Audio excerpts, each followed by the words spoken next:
Olá, bom dia. Investir na área social é uma necessidade em todos os países marcados pelas desigualdades. O Brasil está nesse grupo de nações que ainda precisam trabalhar para garantir que todo cidadão tenha acesso a direitos básicos. Uma das instituições que tem esse papel na estrutura dos estados e do governo federal são as defensorias públicas. E hoje vamos conhecer a atuação de uma delas, a Defensoria Pública de Roraima. O estado está localizado no extremo norte do Brasil, na região amazônica, e enfrenta a maior crise migratória de todos os tempos. Para fazer frente a todos os desafios presentes nessa situação de desigualdade social, a Defensoria Pública de Roraima decidiu investir na gestão profissional. Assim, cada centavo dedicado a garantir a assistência jurídica às famílias de baixa renda tem uso 100% controlado, cumprindo-se metas de eficiência e de qualidade. Nosso convidado neste programa é o Defensor Público Geral de Roraima, Oleno Inácio de Matos. Bom dia, Oleno. Seja bem-vindo a Belo Horizonte e ao programa Gestão com Identidade. Bom dia e bom dia a todos os telespectadores do programa. Oleno, eu quero começar a nossa conversa falando da sua trajetória profissional, que é muito rica.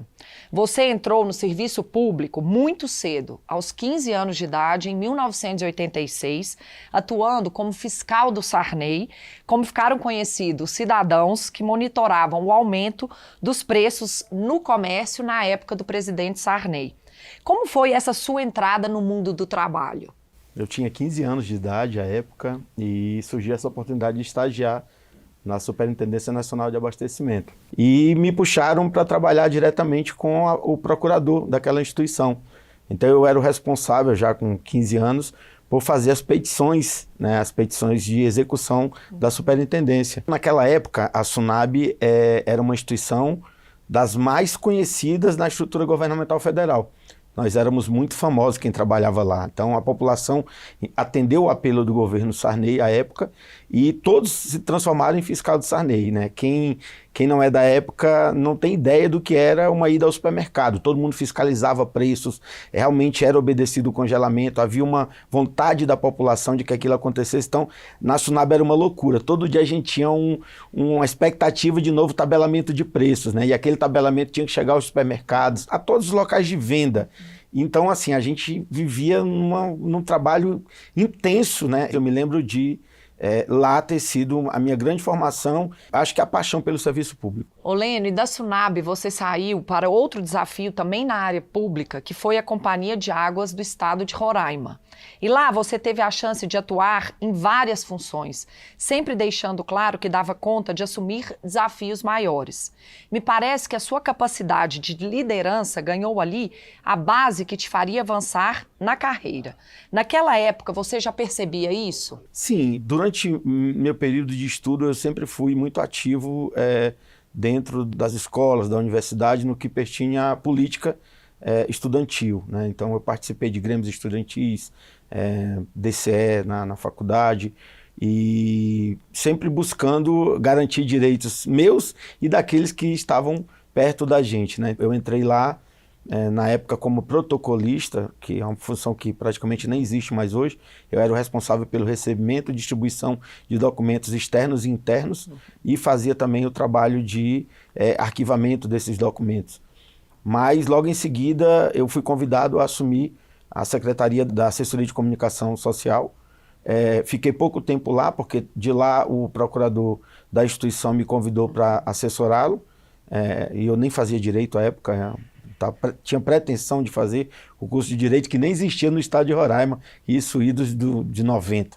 E em seguida fui convidado para ser secretário do diretor administrativo. Foi uma experiência fantástica, porque naquela época falar em homem ser secretário era quase um tabu. De lá comecei a fazer o curso de Direito. Quando eu estava no 3º ano do curso de Direito, eu fui convidado para ser o presidente da comissão de licitação da companhia. Em seguida eu fui convidado para ir à Procuradoria-Geral do Estado ser assessor do Procurador-Geral. Quando eu me formei, imediatamente, ali poucos dias depois de formado, eu não tinha nem obtido a OAB, eu tinha passado no exame da OAB, mas não tinha pego a OAB ainda. O novo presidente da companhia me disse que queria que eu voltasse para a companhia, mas já na condição de advogado. E lá permaneci por mais 4 anos, né? E foi quando eu logrei êxito no concurso para defensor público, aí tive que sair dessa carreira de 13 anos dentro da companhia e começar minha trajetória na Defensoria Pública do Estado de Roraima.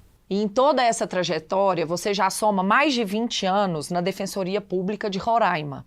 Mas no meio do caminho, você se candidatou a deputado estadual e venceu. Uma das suas bandeiras foi a luta pelo direito dos deficientes. E você conseguiu uma ajuda importante para as famílias dessas pessoas. Que conquista foi essa? Uma meta que eu tinha em mente era que nós pudéssemos alterar a nossa Constituição dentro daquilo que fosse possível para aprimorar e garantir o direito dessas pessoas. O primeiro passo era nós transformarmos uma comissão especial da Assembleia Legislativa em uma comissão específica da pessoa com deficiência. E de lá a gente construiu alguns projetos que eu reputo de grande importância para toda a população. Um deles foi a modificação da Constituição, em seguida da legislação e o decreto governamental, para que os servidores públicos que têm deficiência pudessem ter um horário especial. E, além disso, aqueles servidores que são responsáveis por pessoas com deficiência pudessem também ter a garantia desse direito. Hoje é um direito consolidado, todo servidor público no estado de Roraima tem esse direito garantido e foi uma bandeira nossa, uma conquista do nosso mandato. E, Oleno, eu quero abrir aqui um parênteses, porque a sua história de vida certamente é uma inspiração para outras pessoas. Você costuma dizer que esse vigor que você imprime na carreira e essa falta de medo de brigar pelo seu espaço no mundo do trabalho e na sociedade vem da maneira com que seus pais te criaram. O que eles fizeram de tão especial? Eu nasci em 1972. Era uma época em que pouco se falava em direitos da pessoa com deficiência. E as pessoas com deficiência, como a minha, né, que eu tive poliomielite e sequelas na minha perna esquerda, geralmente os familiares preferiam que essas pessoas fossem alijadas da convivência social. Então era mais fácil você ter a pessoa com deficiência dentro da sua casa trancado do que tentando incluí-la numa escola, num convívio com a sociedade. E meus pais muito pelo contrário. Eu tenho um irmão que tem um ano mais novo que eu, e a gente foi criado praticamente como gêmeos, e meus pais, assim, as responsabilidades eram idênticas para os dois, e me davam forças para que eu não tivesse nem tempo de pensar em limitações, né, que eu tinha no cotidiano. Eu me lembro muito, eu tinha 6 anos de idade, meu pai me chamou um dia e falou: você vai agora começar a fazer fisioterapia num local muito distante, e eu vou lhe levar para você conhecer. E nós fomos de ônibus, e ele me levou uma vez, né? E a partir da segunda vez, eu fazia 3 dias por semana, eu comecei a pegar o ônibus sozinho. Eu ia à tarde, 2 horas, e voltava às 18. E isso me marcou muito, porque eu achava que era uma responsabilidade gigante para uma criança de 6 anos, né? Meus pais me mostraram o caminho para que eu pudesse hoje ser uma pessoa que está fazendo bem, faz o bem e, de certa forma, acredito que venceu na vida. E voltando às suas experiências profissionais, durante seu mandato como deputado estadual, você também foi secretário de Estado. Somando as experiências anteriores, você teve chance de conhecer o poder público por vários ângulos. Que aprendizados isso trouxe e que te ajudam no seu trabalho como defensor público? Eu fui chefe da Casa Civil do Estado de Roraima por quase 2 anos. Isso engrandeceu muito o meu conhecimento de todas as políticas públicas, né? Nós começamos a monitorar o crescimento da população prisional de venezuelanos, de imigrantes. E nós tínhamos 7 venezuelanos presos, né, dentro do sistema. Hoje essa população chega a quase 500 venezuelanos. E uma outra é o massacre dentro do sistema prisional da Penitenciária Agrícola do Estado de Roraima. Todos lembram que nós tivemos um massacre no Amazonas, em seguida um grande massacre no estado de Roraima. Foi algo que a gente não esperava, a inteligência não conseguiu detectar essa movimentação. Foi um trabalho muito rápido do crime organizado. Ficamos mais de 15 dias, 24 horas monitorando, trabalhando para evitar outros acontecimentos, porque estava tudo muito nebuloso dentro de todo o país. Mas a gente termina adquirindo conhecimento em todas as áreas. Na saúde, educação, segurança, moradia, agricultura, né? O maior conhecimento e sabedoria que eu precisava para continuar trabalhando como gestor do serviço público. Oleno, nossa equipe de consultores está trabalhando com você desde setembro de 2022 para te ajudar em várias frentes de gestão. E eu sei que a sua primeira demanda foi o planejamento estratégico. De que maneira ele está conectado com o seu desejo de melhorar o atendimento à população carente do Estado? Na minha visão, nós, enquanto Defensoria Pública, todos os membros e colaboradores, não devemos descansar enquanto nós não tivermos a capacidade de alcançar todo cidadão que precisar dos nossos serviços. É o que determina a Constituição e é o que a gente deve trabalhar incansavelmente em busca. E o Instituto Áquila veio para somar a esse nosso desejo com o aprimoramento da gestão pública. Isso perpassa pela modificação de como a gente atua. Nossos modelos de atendimento estão ultrapassados, né? A formatação hoje da distribuição de servidores também não atende da melhor maneira possível e nós buscamos o Áquila para que pudéssemos conjuntamente desenvolver esse planejamento estratégico, né, para melhorar a gestão da instituição. E é isso que a gente está fazendo.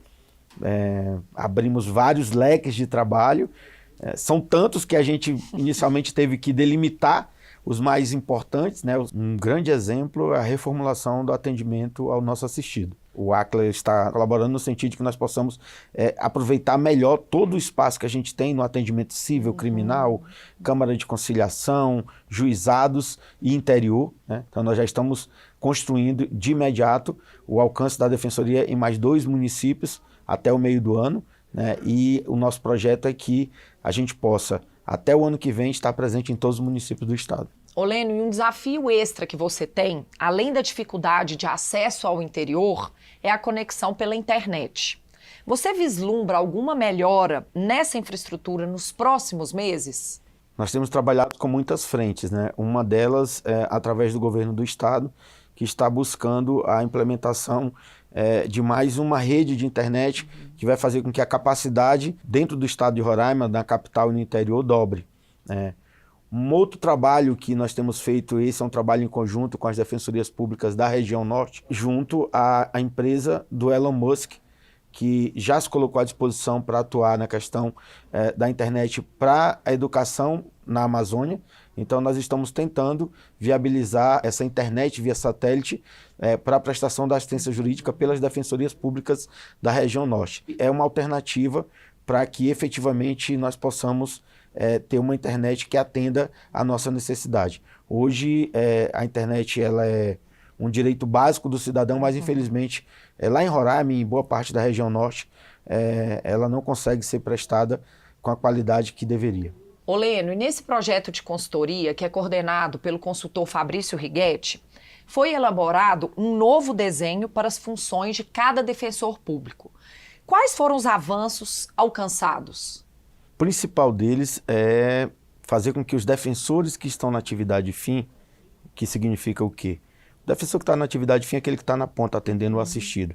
Com o trabalho do Instituto Áquila, da equipe do Fabrício, os consultores, todos os defensores passam a ter uma participação especial na gestão. Ele se sente muito importante na engrenagem da administração da instituição. A partir do momento que os defensores e também os colaboradores percebem que aquilo vai facilitar a vida dele e vai melhorar a vida do cidadão, daquele que precisa do nosso serviço, ele começa a pegar gosto, né? E ele realmente se sente muito mais importante. Então, é uma defensoria pública que não vai de acordo com o interesse do gestor do momento. É uma defensoria pública que tem um planejamento para executar nos próximos 5, 10, 15 anos, né?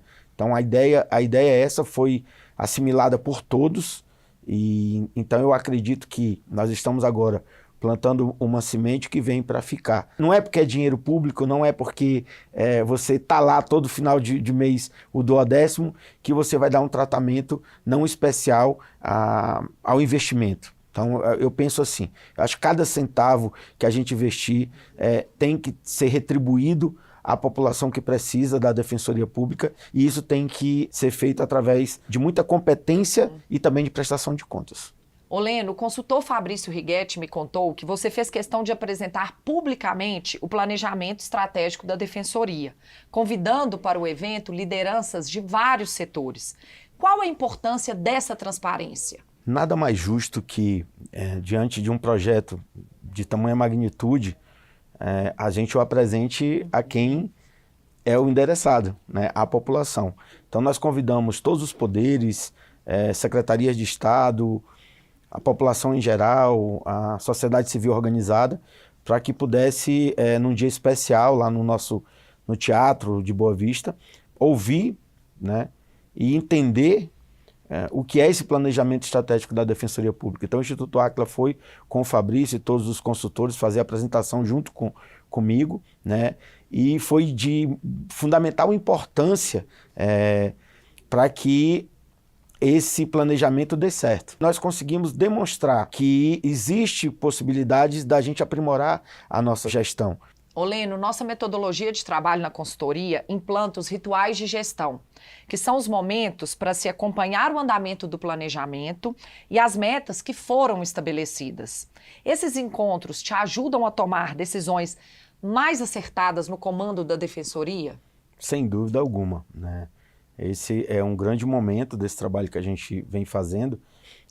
E além de me ajudar na tomada de decisão, uma outra situação importante que acontece é que servidores e membros que vão lá defender os projetos que estão sob sua responsabilidade, você percebe o grande engajamento de cada um e cada um querendo mostrar que o seu é mais importante, né? Então termina que é uma corrida muito boa. É uma corrida em que todos buscam acelerar para chegar na finalização do processo o mais rápido possível e facilita a vida do gestor. Eu preciso cobrar menos, basta que a gente faça o acompanhamento nos rituais e perceber que se tem uma coisa ou outra que não está nos agradando, não está na rota certa, a gente realinha. Então, assim, o ritual é um momento em que eu fecho a agenda e a gente passa uma manhã toda, eu, Fabrício, Mário e a turma toda, concentrado para que tudo dê certo. E você deve ser um dos recordistas de eleições dentro das defensorias públicas estaduais do país, porque já foi eleito 7 vezes subdefensor geral. A que você atribui esse reconhecimento por parte dos colegas? Eu acho que é o trabalho, né? Acho que quando a gente se propõe a fazer uma coisa e é escolhido pelos colegas, eles acompanham, eles monitoram, né? E se ao fim dos 2 anos de mandato você estabeleceu e fez aquilo que era esperado, certamente você vai ser agraciado com a continuidade. Dizem que a Defensoria Pública do Estado de Roraima é a minha cara, né? Eu conheço um pouco dela porque estou lá há 20 anos, né? Então, assim, fico muito feliz que eu possa ainda, diante de todo esse tempo à frente da gestão, estar contribuindo e ter a confiança dos meus pares. Olene, vamos falar um pouco mais sobre a onda migratória. Roraima tem uma fronteira bem extensa com a Venezuela. Que impactos a chegada maciça de venezuelanos trouxe para o trabalho da Defensoria Pública? A migração venezuelana começou a impactar o Estado de uma forma geral a partir de 2016 e foi se acentuando ao longo dos anos e da crise econômica da Venezuela. E a Defensoria Pública, em 2018, 2019, começou a aumentar muito a procura dos assistidos venezuelanos. E também com a abertura dos abrigos, através da Operação Acolhida, que é coordenada pelo Exército, nós começamos a ter muitos problemas familiares dentro desses abrigos. Nós estamos falando de abrigos que uns têm até 2.000 pessoas dentro, é uma cidade, né?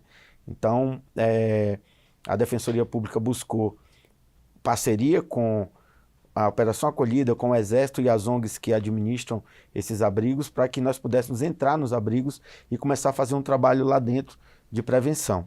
Além disso, nós tivemos que adequar o nosso atendimento. Nossos atendentes não estavam preparados para atender esse público, né, porque eles falam o espanhol, mas é aquele espanhol acelerado. Então a gente acha que o espanhol é fácil de entender, mas quando eles estão conversando, em conversação, é muito difícil. Então nós capacitamos todos os servidores da instituição, não só do atendimento, mas aqueles dos gabinetes, para que pudessem aprender espanhol. Além disso, a Defensoria Pública tem atuação plena na fronteira, lá no posto de triagem da Polícia Federal e da Operação Acolhida. Então, vou dar o exemplo dos jovens que chegam indocumentados. Muitos jovens vêm de lá sem o pai, sem a mãe, sem qualquer parente, querem passar para o Brasil. Então, a gente precisa fazer um trabalho de documentação desses jovens. Então, a Defensoria Pública já atua ali junto com o Tribunal de Justiça, faz a triagem, verifica o que é necessário fazer de documentação, entramos com as ações e imediatamente o juiz daquela comarca dá a decisão, a gente documenta e a pessoa já desce para Boa Vista documentado. Outra situação que acontece muito são aqueles que passam pela fronteira de forma ilegal e chegam em Boa Vista, eles tentam se organizar, né, com documentação e não conseguem, aí vem para a Defensoria Pública, a gente tem todo um processo de atendimento para regularizar a vida dessas pessoas. Oleno, estamos caminhando para o final da entrevista, mas eu gostaria de te fazer uma última pergunta. Nós falamos muito sobre o apoio jurídico que a Defensoria Pública dá à população, mas eu sei que você vê um futuro fora dos tribunais para a Defensoria Pública, com foco na conciliação e mediação. Por que você acha que esse é o caminho? Nós temos vários motivos para entender que a mediação e a conciliação são processos que devem ser trabalhados cada vez mais e são processos do futuro e que devem começar hoje. O custo de movimentar o sistema de justiça para um processo judicial, eu vou dar aqui em média mais ou menos, para movimentar um processo do começo ao fim, o custo dele sai em torno de R$ 2.500 a R$ 3.000. Quando eu trago para a conciliação ou a mediação dentro da Defensoria Pública, sem precisar dos demais atores do sistema de justiça, eu diminuo esse custo aí para menos de R$ 200. Esse é um exemplo.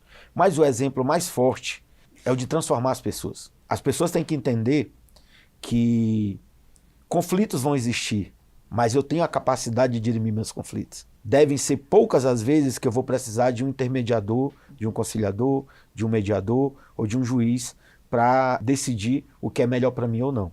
Quando um pai e uma mãe se separam e não conseguem manter uma relação amistosa, de amizade, ou de pelo menos de respeito, isso atinge fortemente os filhos.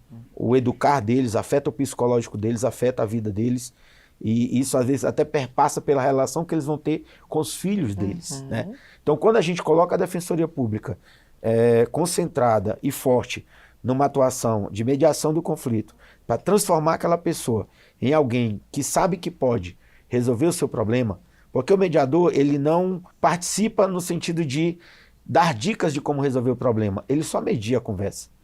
E ele faz com que você consiga transformar o seu pensamento, ceder, entender que aquela relação amorosa, né, a relação de casamento acabou, mas que existe ainda a relação de paternidade, de maternidade, de convívio.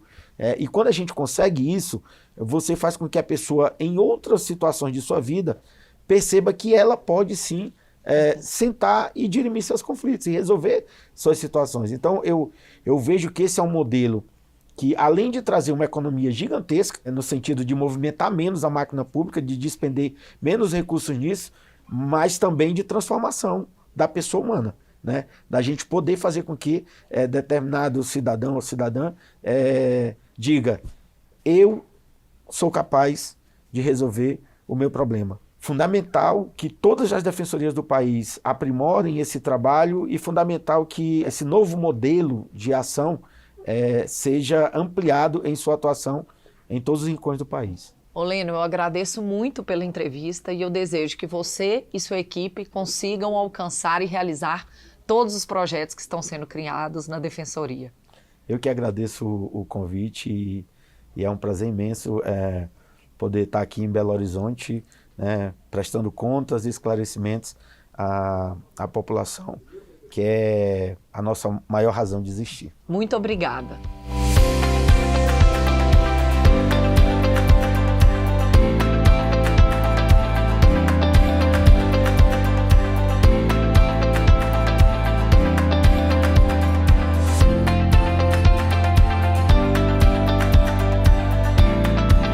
Eu vou conversar agora com o consultor Fabrício Righetti, que atua em projetos de consultoria do Àquila para várias organizações. Fabrício, bom dia, seja bem-vindo ao programa. Bom dia, Natália, muito obrigado pelo convite. É um prazer falar um pouquinho sobre gestão com vocês. Fabrício, vamos começar pelo básico. Que informações são essenciais em um planejamento? Natália, primeiramente, analisar a situação atual e conhecer a instituição como um todo, né? Entender a ambição da liderança, o que acontece nos setores táticos e operacionais, entender qual que é o produto ou serviço que ela presta, né? Quem é seu público-alvo e, principalmente, ouvir os clientes e a sociedade. Esse deve ser o diagnóstico inicial no planejamento estratégico. Em seguida, a gente tem que identificar os pontos fortes, os pontos fracos, as oportunidades e as ameaças. Nós conhecemos como matriz SWOT. Definir junto aos envolvidos no projeto a missão, a visão e os valores, né, que estabelecem a razão de ser, aonde se deseja chegar e quais são os valores que norteiam as ações da organização. Nós temos que definir também os objetivos e as metas, definir quais são os resultados a serem atingidos e o prazo, né? E determinar de forma mensurável e realista essas metas. Elaborar a estratégia, ou seja, definir as ações que serão realizadas para atingir os objetivos e as metas estabelecidas. E temos que priorizar isso para que cada coisa aconteça no seu tempo. Agora, o mais importante do planejamento estratégico é a sua implementação. Nós precisamos colocar em prática as ações definidas na estratégia, né? Fazer o monitoramento, a avaliação e acompanhar o desempenho da organização. Fabrício, um planejamento dura quanto tempo? Natália, há alguns anos os planejamentos estratégicos duravam 5 anos, 10 anos, mas com as constantes mudanças do mercado e do ambiente interno e externo, os planejamentos são executados num prazo menor, né? Normalmente num prazo de 3 a 5 anos. É o que nós estamos trabalhando com as empresas. E nós recomendamos também que nesse período o planejamento estratégico seja revisto, porque hoje o mercado está mais volátil, os ciclos estão mais curtos e as mudanças internas e externas estão mais constantes. Fabrício, vamos falar agora do outro lado. As empresas que não têm planejamento têm mais facilidade de incorrer em algum tipo de erro? Tem sim, Natália. As organizações que não têm um planejamento estratégico podem enfrentar diversos problemas. Vou trazer alguns exemplos aqui. A falta de direcionamento, né? Sem um plano a longo prazo, a organização pode perder o foco e seus objetivos e vagar sem um rumo definido. A perda de competitividade, sem um planejamento que inclua uma análise de mercado e dos seus concorrentes, a organização pode ficar para trás em ação de tendências e inovações do seu setor. A má gestão dos recursos é um outro problema. Os orçamentos devem estar vinculados aos projetos estruturadores. As organizações sem uma visão de futuro clara podem gastar recursos de maneira desorganizada e inadequada. Fabrício, tem gestor que reclama que o planejamento é uma camisa de força que atrapalha na hora de tomar decisões. Que orientação você dá a esses gestores? Natália, o planejamento ele é fundamental para organizar as ações de uma empresa, definir os objetivos estratégicos. E embora pode parecer que é uma camisa de força, ele é um mapa, ele é a direção que a empresa tem que tomar, né? Num primeiro momento, um plano bem estruturado permite que a empresa tenha uma maior clareza sobre os seus caminhos, o que deve ser seguido, o que torna o processo decisório mais eficiente.